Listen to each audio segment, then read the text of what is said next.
Welcome back to my channel, Custom Scrapbook Design by Christy Stubbs. Today I'm just going to share with you kind of the process I go through to develop a 12 by 12 layout. I'm real happy with how this turned out. I'm actually using the paper line Pretty Little Studios that I'm carrying on my website. I'll put the link down below for you. Here I'm choosing the Clover sheet and the Honeycomb sheet from the Wildflowers collection. I've decided to use the B side of that though. I really like how bright and colorful they both are. The sheet I'm doing right now, I actually have my Creative Memories ripping tool out, and I'm ripping one of the columns of the words and the definitions. I kind of wanted to keep one whole section intact for my layout. So next I'm going to go ahead and ink the edges of that strip that I just ripped and kind of curl the edges up as best I can just to give it a little more dimension.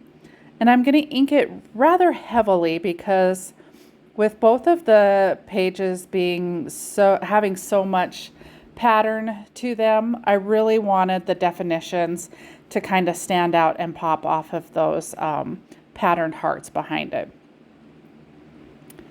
So I gathered a couple solid colored cardstock from my stash, and the teal there, those squares measure 4 1/4 by 4 1/4, and then I cut the purple to measure 4 1/4, and then I used my tool again and just ripped the edges just to give it a little bit of a background. And I thought that the purple was a little harsh and bright, so I decided to spray those with some Distress mica stains. Now, the first one I'm going to use is the Harvest Moon. It's a pretty yellow color, and it really shows up nice on that purple. Next, I used the Snow Flurries. It was a blue that just was a little more subtle. And then I used the Fortune Teller on there. You can tell the one side it got a little heavy, didn't really like it, so I flipped it over and thought I'd give it a try again and see if I could get a little less ink on there. So I thought those turned out really nice. I'm going to set that off to the side and continue with the layout. So to adhere everything down, for my 12 by 12 scrapbooking, I still use Creative Memories tape runners. I'm been a Creative Memories consultant for 29 years, and I just really like their tape runner. I took the layout over to the sewing machine and put some zigzag stitch on it. Here I'm just taping down the back of those stitches so that none of those stitches can pop loose. And then I'm going to go ahead and mat those 4 1/4 by 4 1/4 squares down onto that purple paper. Have that little torn edge there. And then I'm going to pull my page back in and kind of do a quick look and see how I like it. After I stamp 4 by 4 photo here on the mats.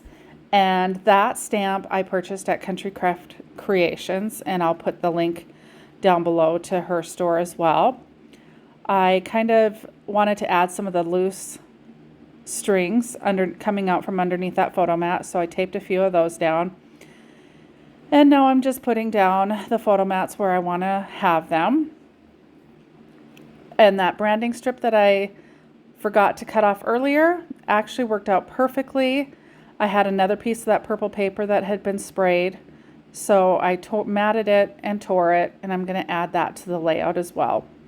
Next, I'm looking through the Wildflowers Chocolate Bunny word die cuts to see if any of the words would look good. I kind of like to preview everything before I stick it down.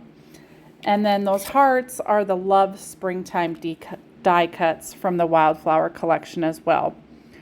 So here I'm just kind of seeing where everything looks good, kind of placing it so that I know exactly how I want my layout to turn out. Keep rearranging the hearts until I get them just right. And then I'm going to ink the edges of those as well, and that'll really help make those hearts pop again. And then I'm going to mount them on the foam squares. And I always glue them even though they're already have an adhesive on them. That just makes sure they stay real well. And you can see I kind of tested with another piece of paper to make sure that a photo's still going to fit underneath the heart and fit that matting just perfectly. So I did forget to ink those two hearts that just got laid down, but you'll see I'm going to end up tearing those back up once I notice that. And ink those. And it really does make them pop off the page, so I really like them much better inked, so it was worth the effort of pulling them back up. And then I just added a few more hearts to the layout. On the top left side, I've got hearts going down from smaller to bigger, and I've inked those, and I'm also going to use the foam squares on those just to lift those up and give it some good dimension. So the products that I've used, I'll have listed down below. The Pretty Little Studios, like I said, I do carry on my website. Link will be below. I sure like how this layout is turning out. I ended up deciding not to use any of the words. I kind of thought that the paper itself turned out really nice. So thank you so much for watching. Please give this video a like and subscribe to my channel so you can get more content in the future. Bye for now.